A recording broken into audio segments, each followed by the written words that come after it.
Viral di media sosial video driver ojol yang keberatan mengangkat sebuah kardus. Video tersebut di unggahan akun Instagram @terangmedia. Driver ojol ini harus mengangkut barang milik pelanggannya. Barang yang diangkut itu berupa kardus berukuran besar dan tampak berat.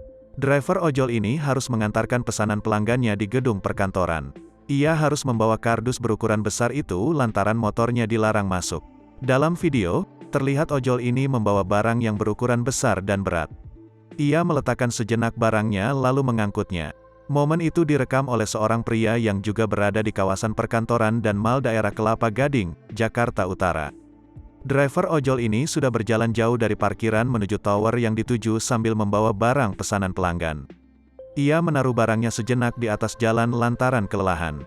Menurut perekam video, motor milik driver ojol tidak bisa masuk ke area perkantoran tersebut.